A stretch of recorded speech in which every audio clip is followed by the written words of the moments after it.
Vienna, 1909. Just as the bells of St. Stephen's Cathedral tolled 6, and the snow along Kärntner Strasse turned to slush beneath the hooves of 100 carriages. Princess Elira Rosenthal gripped the velvet curtain of her father's private salon, watching the gaslights flicker through the mist. Her gloves were damp from the snow melt, her pulse loud in her ears. Behind her, the room was filled with men in blue and gold, officers of the Austro-Hungarian Empire sworn to her father, General Feld-Marshal Leopold Rosenthal, Duke of Carinthia. "Your Highness," barked Colonel Hartwig, her father's closest advisor, "you cannot be seen at the windows. The city is not secure." "I'm not afraid of the city," Elira said quietly, not turning. "I'm afraid of what you'll do to it." Hartwig stiffened. He was twice her age and wore his medals like armor. "We're at war, Princess. The Kingdom of Serbia struck first. We answer." She turned then. "And what of those who didn't strike at all? Women? Children?" His face pulled tight. "Collateral." Elira left the room. The palace hall swirled with tension. Heavily booted soldiers whispered orders, chambermaids with red-rimmed eyes. She passed under the fresco of her grandfather's coronation and turned into a narrow corridor, her boots echoing over the marbled floor. At the end stood a door she was never meant to open. But she had the key. She had stolen it last week, the same day her father had ordered the hanging of 6 Serbian rebels in the southern provinces. Rebels, he had called them. Farmers, she had seen. One had only been 17. The door creaked open. Inside, the light from a single oil lamp pooled over a table. A man sat chained to the wall, his coat gone, his shirt bloodied at the collar. His dark hair fell over one eye, and his wrists were raw from iron cuffs. Nikola Pavlic, commander of the Royal Serbian Resistance. He looked up. "You again. I brought you bread," she said, setting it gently beside him. He didn't take it. "Why?" Elira hesitated. "Because they won't break you. And because I know what it's like to live in a cage." He studied her. The last time she'd come, he hadn't spoken at all, only looked. But tonight, his voice was low and steady. "Then why were the keys around your neck?" She flushed and tucked the chain beneath her dress. "Because I haven't decided what to do with them yet. They say your father is sending troops across the Danube tomorrow." "Yes." "He plans to burn the villages?" She swallowed. "Only the ones that won't surrender." Nikola leaned back against the wall. "They never will." Elira sat on the cold stone floor, skirt tucked beneath her. "Then they'll die." He looked at her, then not like a prisoner, but like a man. "So will you, Princess. Just slower." They sat in silence.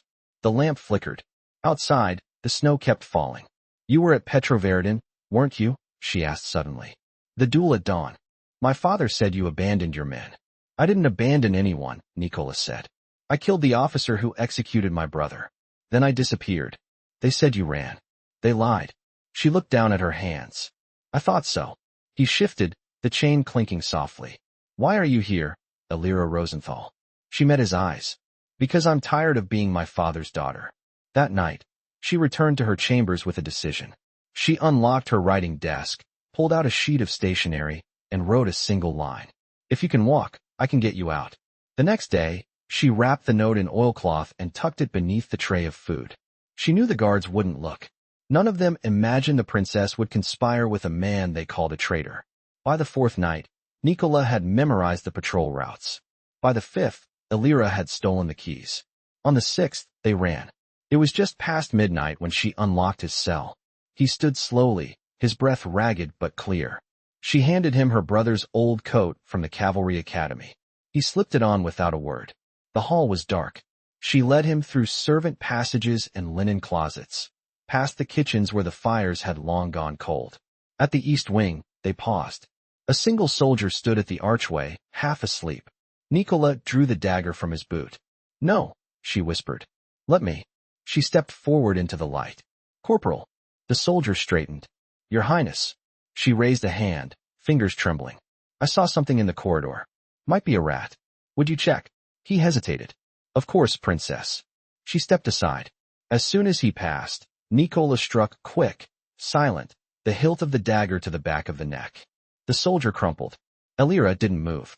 "You didn't have to see that," Nikola said. "Yes, I did." They slipped into the night. The snow had thickened. It covered their tracks as fast as they made them. By dawn, They had reached the edge of the city, the old train depot near Simmering. A freight car stood open, loaded with crates of flour. Nikola climbed in first, then helped her inside. She fell against him, breathless. His hands steadied her at the waist, firm and warm through the layers of wool. "We'll ride until the next stop," he said. "Then take horses south." She nodded. He didn't let go. Outside, the train jolted forward. Elira looked up at him. His face was bruised and hollow, but alive. There was a cut above his eyebrow, healing badly. Without thinking, she reached up and touched it. He caught her wrist gently. "Don't. I want to." She traced the edge of the wound with her thumb. His eyes closed. Then he kissed her. It was brief, fierce. A promise, not a question. When he pulled back, his forehead rested against hers. "I will protect you," he said. Elira's voice was quiet. "Even from my own people. Especially from them." She smiled. "Then I'll protect you too." The train rolled on. Somewhere behind them, the Empire raged. But in that dark wooden car, the world was still. Two fugitives, bound by duty, liberated by love. The train clattered southward through the March countryside, its steel wheels carving rhythm into the frozen silence beyond the slats. Inside the freight car, the crates shifted slightly with each turn, half-empty sacks fluttering where rats had found their way in earlier. Elira sat cross-legged atop a burlap bag, her wool stockings damp at the knees, her coat draped over her shoulders like a cloak, not fastened. She had not spoken in hours. Nikola stood near the open gap, where the doors met, one hand gripping the cold iron latch. His breath misted faintly in the early gray light. He watched the landscape unroll in slow procession: bare fields, skeletal orchards, the odd smoke trail from a peasant chimney. No uniforms. No flags. No warning bells. "Where are we now?" Elira's voice was softer than before, not timid, but worn. "Past Wiener Neustadt," he said without looking back. "We'll jump before Glognitz. There's a farm a few leagues out. I knew the old man who ran it. If he's dead, we'll take the barn." She pulled her knees to her chest. "Have you always had places to run to?" "I've always had reasons to run." She watched him a moment. "You don't ask where I want to go." "You haven't said." "No, I haven't." He turned then, leaning his shoulder against the wall. "Say it." "I don't know yet," she admitted. "I've never been anywhere that wasn't marble or guarded. And now you're in a freight car. I would rather be here than in a ballroom." He studied her carefully before stepping closer. "The first time I saw you, you stood behind your father on the balcony at the Hofburg. You wore a blue velvet coat. I thought you looked like ice." "I was." He crouched beside her, the floor groaning beneath his weight. "Close now." He smelled of horses and rust. Her hand was resting on the edge of a grain sack. He didn't touch it. "I thought you would betray me," he said. "You didn't." "I could have. I almost did. But you didn't." She nodded once, eyes lowering. "Do you believe people can change?" "I believe people reveal themselves." "Then I don't know who I am." "You do. You're just not used to saying her name." She looked up at him then. There was no defiance in her face now, only clarity. "If I choose not to return, if I choose to be no one's daughter, what does that make me?" He didn't smile, but something gentled in his features. "Free." The train hissed as it began to slow, the brakes engaging with a distant screech. Nikola rose and crossed to the door. He pulled it open a little farther. Wind rushed in, sharp and clean. "We jump now," he said. Elira stood. Her legs ached from stillness, but she didn't falter. She took his outstretched hand without hesitation, fingers threading through his. When he leapt, she followed. They landed hard in a snowbank beside the track. He rolled, pulling her with him, and they came to rest beneath the shadow of a narrow copse of pine. She lay still a moment, stunned by the cold against her spine, breath catching. "Anything broken?" he asked, already brushing snow from his sleeves. "Just bruised pride," she said, sitting up. He helped her to her feet. The wind was sharper here, the trees thinning toward open pasture. She could see a faint wisp of chimney smoke on the horizon. They walked in silence for a long while, the snow crunching underfoot. Her boots were not made for this, but she didn't complain. He noticed, but said nothing. When they reached the edge of the farmyard, the sun was low and amber behind the trees. A single cow stood in a paddock, and the barn door hung askew on one hinge. No voices. No dogs. No smoke from the house. Nikola approached first, hand near his belt knife, steps careful. Elira waited beneath a frost-bitten apple tree, her breath held. After a time, he waved her forward. The barn was empty except for a rusted plow, old feed sacks, and a wool blanket folded atop a wooden crate. He lit a lantern with a flint from his coat pocket, then closed the door against the wind. She sat on the crate, unwrapping her scarf. You've slept in places like this before? Worse. You don't ask me if I'm scared. You'd say no. I would. He knelt by the lantern, adjusting the wick. We stay one night, then find horses. She watched the light flicker across his face. When you were a boy, what did you dream of being? He didn't answer right away. Someone who could choose his own path. Not a soldier? No. That was necessity, not ambition. I wanted to be a painter, she said. But I was told my hands were for gloves, not charcoal. He looked at her, really looked. What would you paint now? This, she said. Not the barn. But this moment. The cold in my fingers. The ache in my knees. The way you don't look away. He lowered his eyes. You're not what I expected. She stood slowly and crossed to him. Neither are you. You shouldn't come any closer. I already did. He rose to meet her, taller by a head, his breath shallow. She placed her fingers on the side of his neck, just beneath his jaw. His skin was warm. When he kissed her this time, it was without urgency. A question, not a claim. Her answer was the way her hands slid into his hair, the way her eyes closed as if she'd found light behind them. He broke away first, resting his forehead briefly against hers. You'll be hunted. She met his gaze. So will you. He nodded. Then we run together. They lay that night wrapped in the old wool blanket, fully clothed, side by side. Neither reached for more. Trust had to be built, not taken. Outside, a fox barked once in the snow-draped dark. And inside, for the first time in either of their lives, they slept without fear. By the third morning, the wind had shifted from the north, warmer now, carrying the scent of thawing soil and damp wood rot. Nikola rose before first light, careful not to disturb Elira, who still slept curled beneath the blanket with one hand tucked beneath her chin. He stepped out into the yard, boots sinking slightly into the softening earth, and crossed to the smokehouse behind the barn. The door hung crooked, but inside he found what remained of dried meat strung from hooks, thin strips, hardened but edible. He returned with a handful wrapped in burlap and found her sitting upright, brushing hay from her sleeves. You were gone long, she said, voice husky with sleep. I went to see if the well still runs. The rope split, but I can lower a bucket with my belt. She stretched her arms slowly, then stood. You think like a soldier. I think like someone who wants to see tomorrow. She tied her scarf behind her neck and followed him out. The sun had not yet cleared the ridge, but the sky had paled to a faint pewter. Across the pasture, crows picked at something near the hedgerow. Elira looked away. We can't stay here, she said. No. Tell me something I don't know about you. He glanced at her sidelong. I play the tamburica. Badly. She blinked. Truly. My mother made me learn when I was a boy. She said it would keep my fingers gentle. She smiled, faint and genuine. Do they feel gentle now? He held out his hand. She took it without hesitation, tracing the calluses with her thumb. You were meant for more than war, she said. So were you. They set out by foot, following an old cattle path that wound southward through a shallow valley. Nikola led with his coat collar turned up, eyes sweeping the ridgelines for movement. Elira trailed him by a few paces, careful not to let her skirts catch on the briar. Her shoes were soaked through by midday, but she didn't complain. By late afternoon, they reached a river crossing nothing more than a wide stream flanked by broken posts where a bridge had once stood.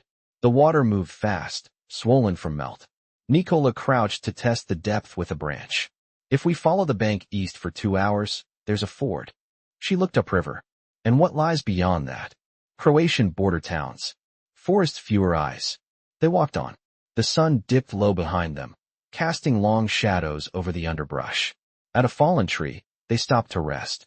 Elira sat on the trunk, pulling off her shoes with a wince. Her heels were blistered raw. Nikola knelt, pulling a strip of linen from his pack. Give me your foot. She hesitated. I can do it. You could, but you're tired, and I'm not. She extended her foot reluctantly. He wrapped it with surprising care, anchoring the bandage between her toes and around her arch. She didn't flinch. I used to do this for my cousin, he said. She wanted to be a courier. Rode too far, too fast. What happened to her? They caught her outside somber. She wouldn't name names. Elira's throat tightened, and they hanged her. No, they buried her alive. The silence that followed was thick with snowmelt and dusk. She reached down, resting her hand lightly on his shoulder. You carry so many graves. He looked up. And you've never been allowed to carry even your own name. Their eyes met, and something shifted, something quiet and irreversible. At twilight, they reached the ford. The water was lower here, but still swift. Nikola removed his coat and waded in first, the current pushing against his knees. He reached the far side and turned. Come now. Elira hesitated only a moment before stepping in. The cold stole her breath, but she pushed forward. Halfway across, the current caught her off balance. She gasped, reaching blindly. His arms were around her in an instant. I've got you. She clung to him, soaked and shivering, her face pressed to his chest. I'm not afraid. I know.